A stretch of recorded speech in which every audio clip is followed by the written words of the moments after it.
Hello दोस्तों, कैसे हो आप सब। आज हम 9th क्लास की बुक क्षितिज के सेकंड चैप्टर लहासा की ओर का सारांश लेकर आए हैं। लहासा की ओर राहुल सांकृति आयनजी का यात्रा वृत्तांत है। यह अंश लेखक राहुल सांकृति आयनजी की 1930-29 में नेपाल के रास्ते की गई तिब्बत यात्रा का वर्णन है।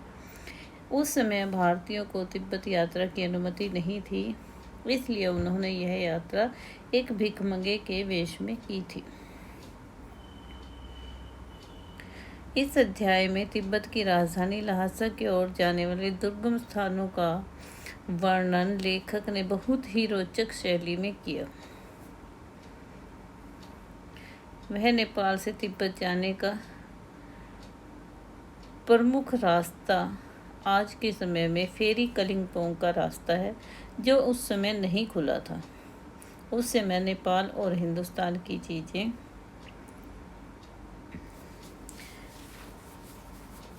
उसी रास्ते से जाती थी। एक अन्य व्यापारिक और सैनिक रास्ता भी था, जिस पर जगह जगह फौजी चौकियां और किले बने हुए थे, जिनमें कभी चीनी पलटन रहती थी, जो अब खाली पड़े हुए हैं और उनमें किसानों ने अपना बसेरा बना लिया है। ऐसा ही एक खाली पड़ा किला, जिस पर हम चाय के लिए ठहरे। वैसे तो तिब्बत में यात्रियों के लिए बहुत सारी तकलीफ़ें हैं, परंतु कुछ आराम की बातें भी हैं। बिना जान पहचान के यात्रियों को वहाँ भटकना पड़ता है, परंतु अगर आपकी ज़रा सी भी पहचान है तो आपको रुकने का अच्छा स्थान मिल जाता है। वहाँ जाति पाति छुआछूत बिल्कुल नहीं है और औरतें पर्दा भी नहीं करती। यहाँ पर भिखमंगों को चोरी के डर से घर के भीतर नहीं आने देते, वरना अपरिचित हो तब भी घर की बहू या सासू को अपनी झोली से सामान दे दें तो वह आपके लिए चाय पका देगी। तिब्बत के लोग शाम को 6 बजे के बाद छंग पीकर मस्त हो जाते हैं। जब लेखक ने ये यात्राएं की, उस समय वहाँ पर हथियार संबंधी कोई कानून नहीं था। लोग हथियारों को लाठी डंडों की तरह प्रयोग करते थे। दूर दूर तक कोई गांव या बस्ती न होने की वजह से वहाँ पर हमेशा डाकुओं का डर भी बना रहता था। डाकू अपनी जान जाने के डर से पहले यात्रियों को जान से मार देते थे, फिर उनसे उनका सामान लूट लेते थे। उस समय पुलिस का भी कुछ खास प्रबंध नहीं था। सुमति के जान पहचान वाले वहाँ बहुत सारे लोग थे और लेखक ने अपनी यात्रा सुमति के साथ ही की, जो कि एक बौद्ध भिक्षु थे। लेकिन जब 5 साल बाद लेखक उसी रास्ते से दोबारा आया तो उस समय एक भद्र यात्री के रूप में और घोड़े पर सवार होकर आने पर भी उन्हें उतनी अच्छी जगह नहीं मिली और उन्हें एक रात गरीब के झोंपड़े में गुजारनी पड़ी। लेखक ने सुमति से कहा कि लंगकौर तक के लिए 2 घोड़े कर लो।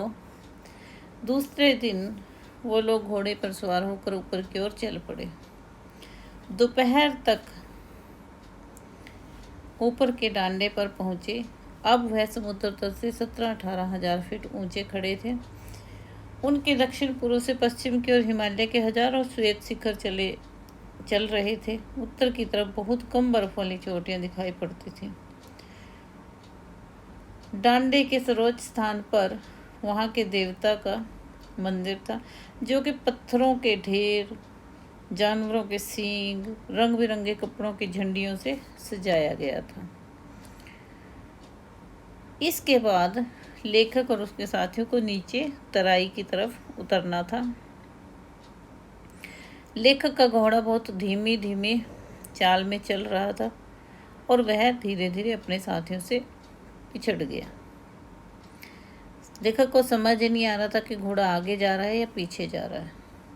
एक जगह पर 2 रास्ते थे और लेखक बाईं ओर का रास्ता लेकर 1.5 मील चला गया।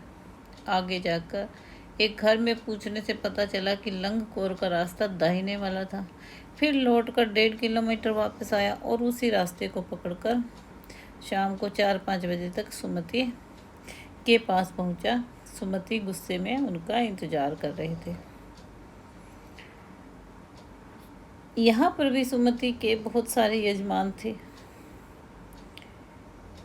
क्योंकि अब वो लोग टिंगरी के विशाल मैदान में थे, जो चारों ओर पहाड़ों से घिरा टापू सा मालूम होता था। सुमति अपने यजमानों के पास जाना चाहते थे, परंतु लेखक ने उनका जाना स्वीकार न किया।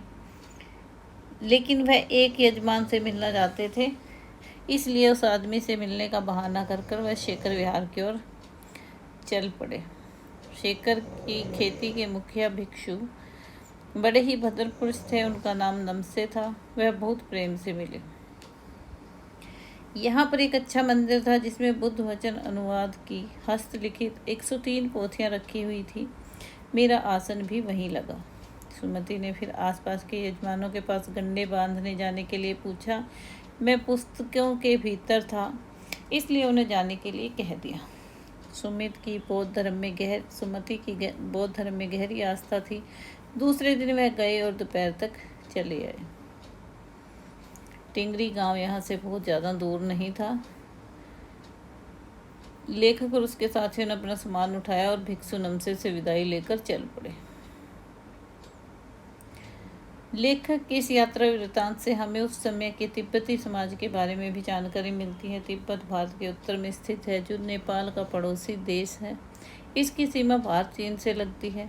इस पहाड़ी प्रदेश के रास्ते बहुत ही ऊंचे नीचे हैं। यहाँ पहाड़ों के मोड़ सुनसान और खतरनाक हैं। यहाँ दूर दूर तक आबादी नहीं होती। यहाँ एक और हिमालय की ऊंची चोटियाँ हैं, तो दूसरी ओर नंगे पहाड़ हैं। यहाँ की जलवायु भी अनुपम है।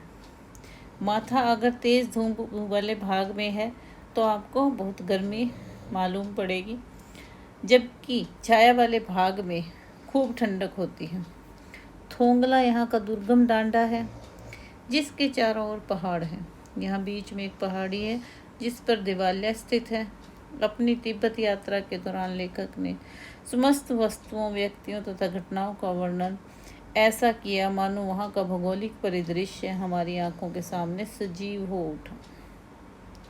तो दोस्तों, यह रहा ल्हासा की ओर अध्याय का सारांश। प्लीज़ शेयर और लाइक कीजिए और मेरे चैनल को सब्सक्राइब कीजिए। Thank you.